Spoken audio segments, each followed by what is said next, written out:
Welcome, the first segment of Getting to Know Guinea Pig Breeds. As I mentioned earlier, when I was relentlessly making fun of bald guinea pigs, there are three main identifiers. There's 1. Hair type, 2. Colors, and 3. Patterns. Just like, last time, we'll be ranking them from the most bald to the least bald, starting with bald at number 1, which we've already talked about extensively, so we're not gonna talk about them at all. Number 2, probably the standard American pig. This is the guinea pig that everyone's already familiar with, small, smooth, soft, and super duper cute. Number 3 and 4 are lumped together, because they're the Rex and the Teddy.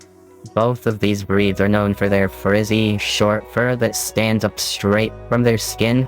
Some people argue that they're not even separate breeds, while others noticed slight differences. Personally, I think that the Rex's fur looks like it stands a little flatter than the Teddy's, and some say that the Teddy's fur is softer, but in the US, Rex guinea pigs aren't even officially recognized as a separate breed. But hey, Americans dumb, so take that with a grain of salt. Number 5, the crested guinea pig.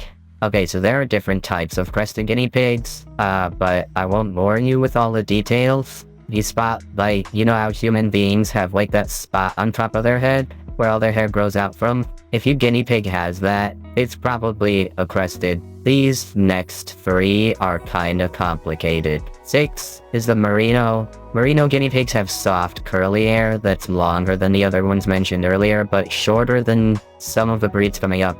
It's a subtle but important distinction, because the next 2 specifically are very confusing on Google Images, and they also all look very much the same. So next is number 7, is Texels. Texels have long curly hair, but it's a bit coarser than the Merino and Alpaca. The key feature here is how their hair flows smoothly back from their head. Some people call them Shirley Temple because of these supposed ringlets, but the British Cavy Council insists the hair at their head goes straight back. So anyone who says the guinea pig looks like Shirley Temple is a liar. Don't be a sheep. Think for yourself. Number 8 is the alpaca. Alpacas have long curly hair with bangs, not crested. If it's crested, it's not an alpaca. Their fur is soft and springy, unlike the Texel. The Texel has coarse fur. That's how you tell the 2 apart.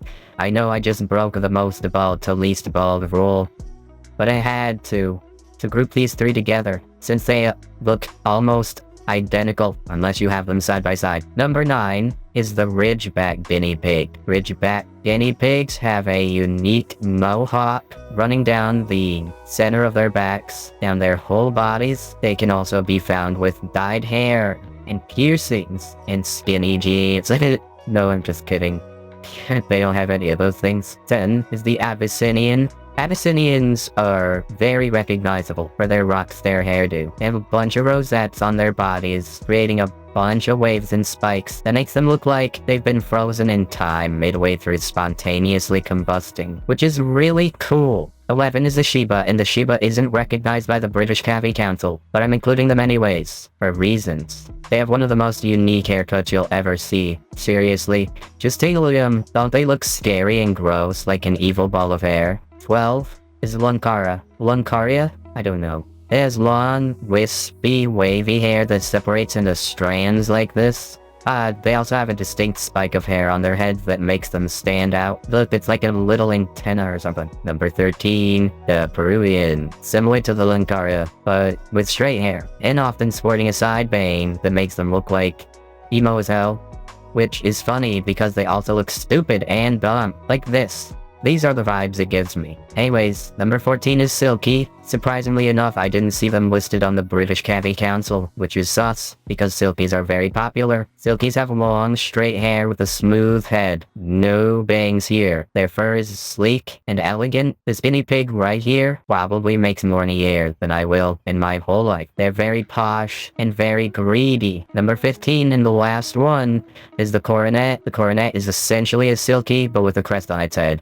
And unlike the original crested guinea pig, this actually justifies it as a separate breed this time, because this kind of changes everything. That's all of them. Next time, Trying to figure out guinea pig colors is 100 times more confusing than their hair types. I've been at it for literal weeks. It's so confusing. Anyway, you know how it is.